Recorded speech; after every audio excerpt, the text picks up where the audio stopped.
everyone, welcome back to Pages of the Globe. Today I'm going to be reading to you the very, very famous Telltale Heart by Edgar Allan Poe. Before we start, I'm going to talk to you a little bit about the author, as I always do, and then we're going to jump straight into the story.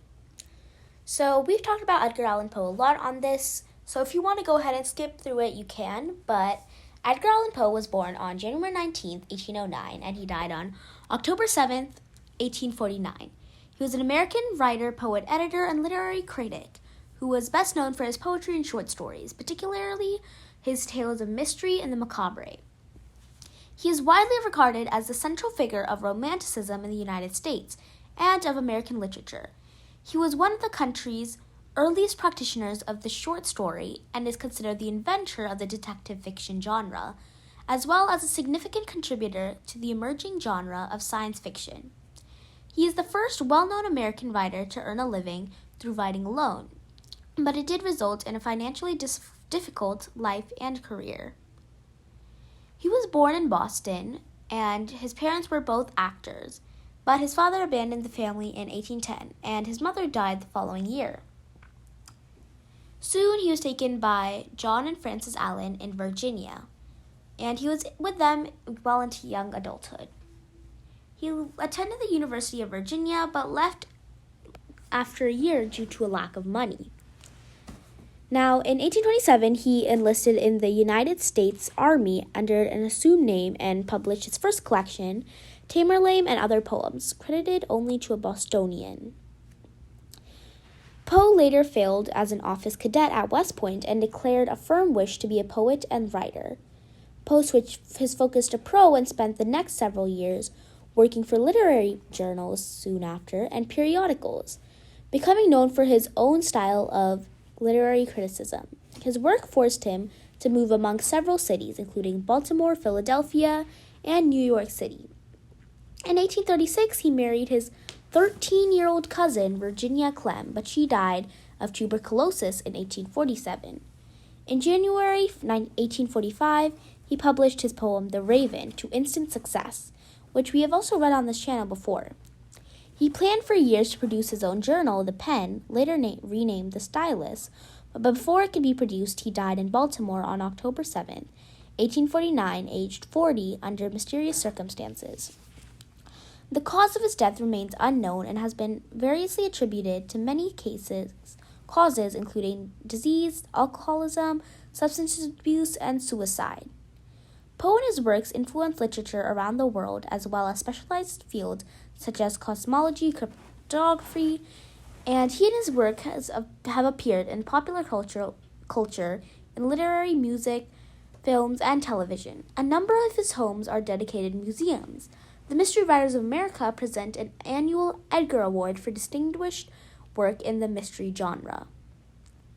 As for his legacy and influence during his lifetime, Poe was mostly recognized as a literary critic. Fellow critic James Russell Lowell calls him the most discriminating, philosophical, and fearless critic upon the imaginative works who has written in America, suggesting rhetorically that he occasionally used prussic acid instead of ink. Poe's caustic reviews earned him the reputation of being a tomahawk man. A favorite target of Poe's criticism was Boston's acclaimed poet Henry Wadsworth Longfellow, who was often defended by his literary friends in what was later actually called the Longfellow War. Poe accused Longfellow of the heresy of the didactic, writing poetry that was preachy, derivative, and basically thematically plagiarized, which is honestly one of the worst insults basically insults that a writer, especially during that time, could ever have gotten. Now, I could blab on about Poe for a long time, but I'm going to cut this short and we're going to jump straight into the story. Remember to like, share, subscribe, and comment down below which short story you would like to read next. The Telltale Heart by Edgar Allan Poe. It's true, yes, I have been ill, very ill. But why do you say that I have lost control of my mind? Why do you say that I am mad? Can you not see that I have full control of my mind? Is it not clear that I am not mad? Indeed, the illness has only made my mind, my feelings, my senses stronger, more powerful. My sense of hearing especially became more powerful. I can hear sounds I've never heard before. I heard sounds from heaven and I heard sounds from hell.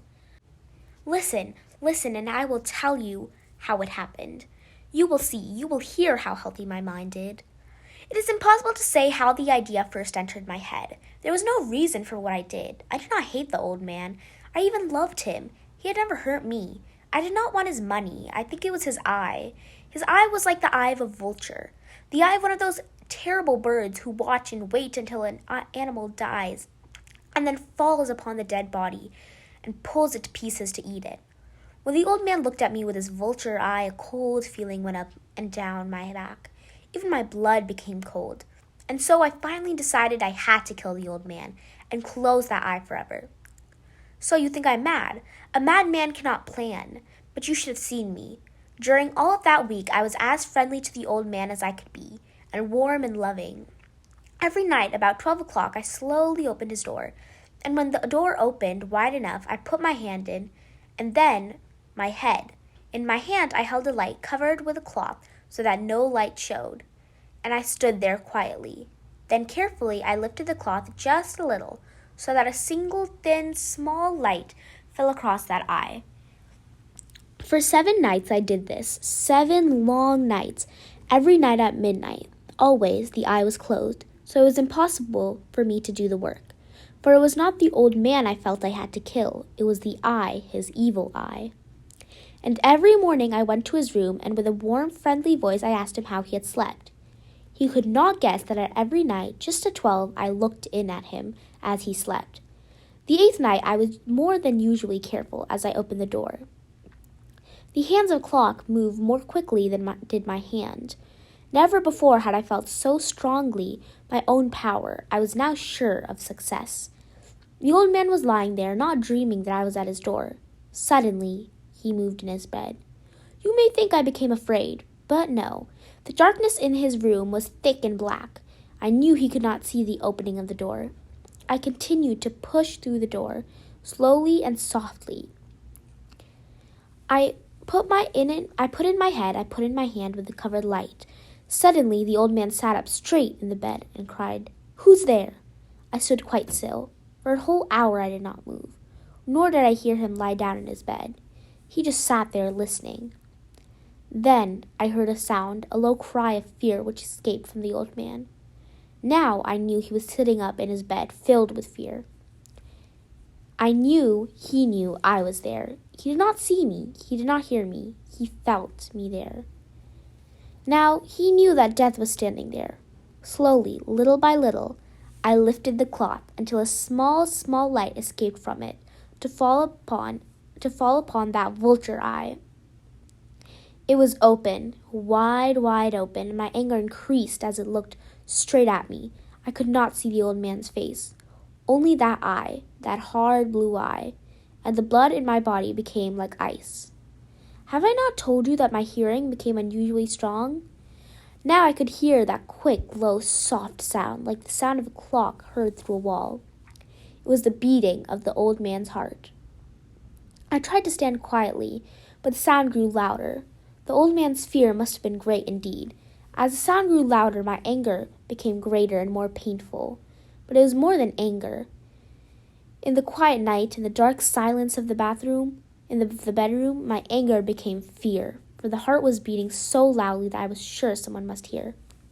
The time has come! I rushed into the room crying, "Die! Die!" The old man gave a loud cry of fear as I fell upon him and held the bed covers tightly over his head.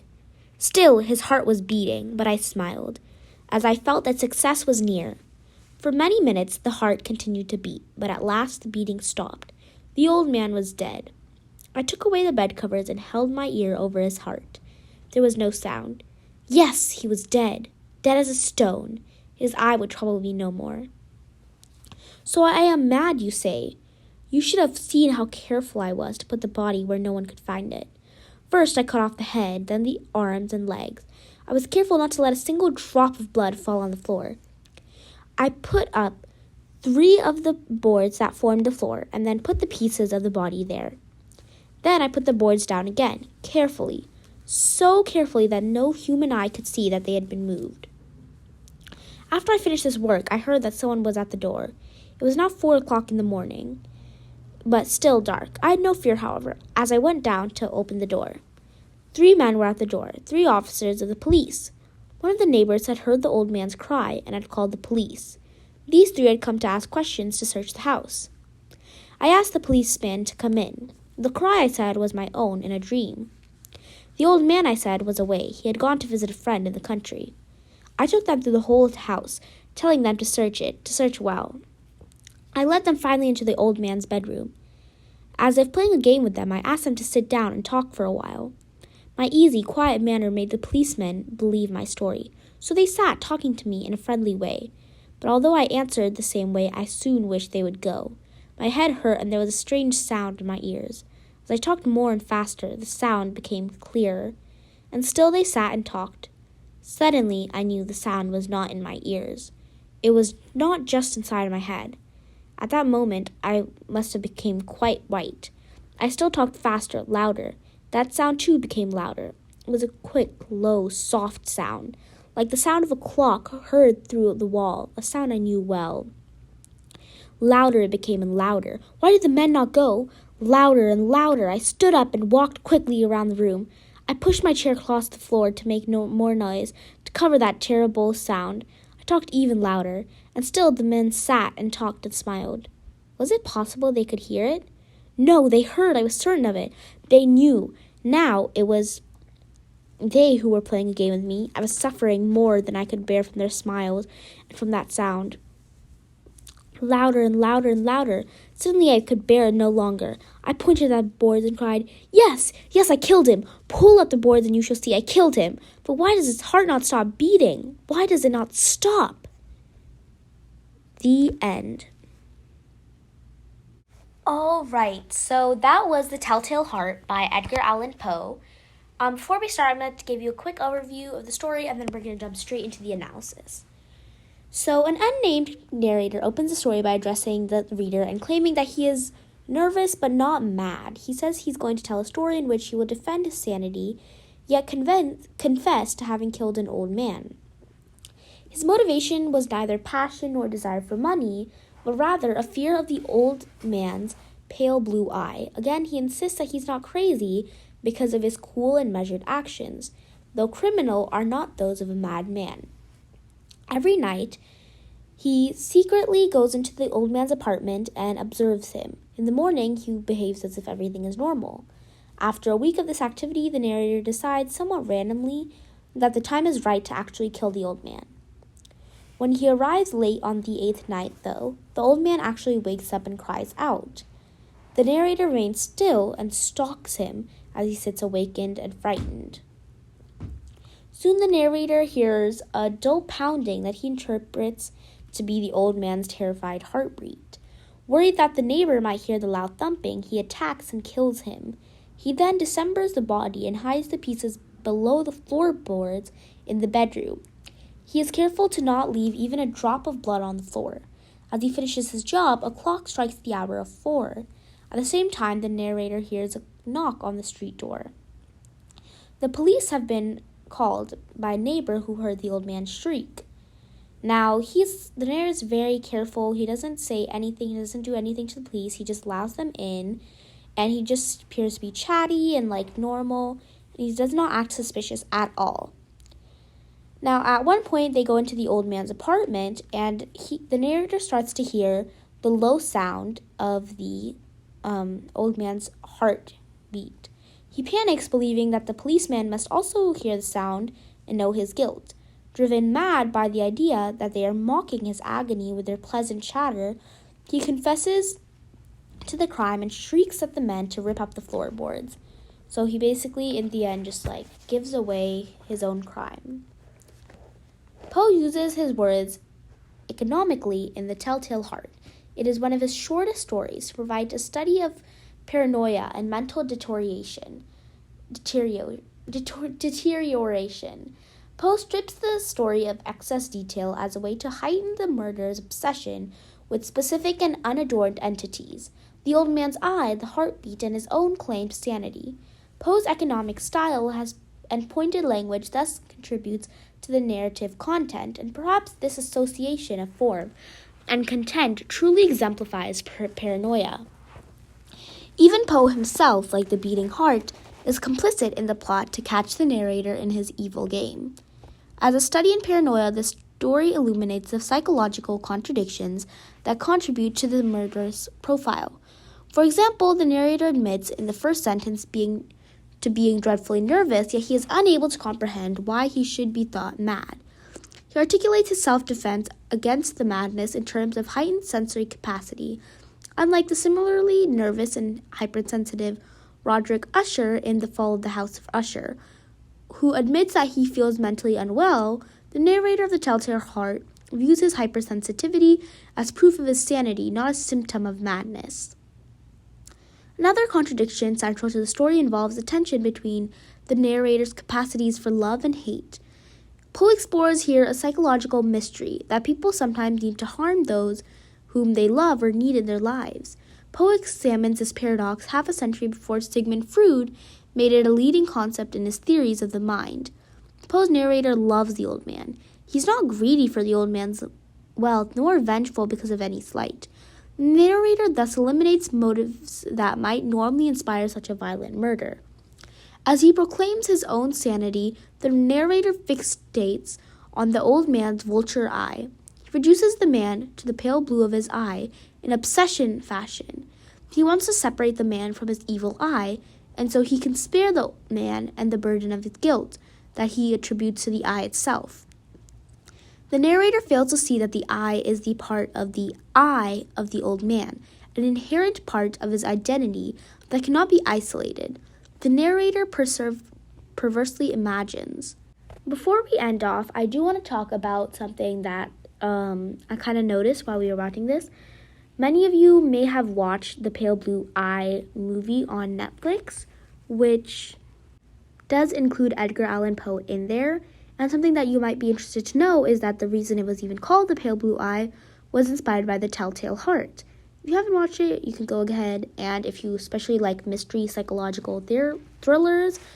But yeah, that's about it. Remember to like, share, subscribe, and comment down below which short story you would like to read next.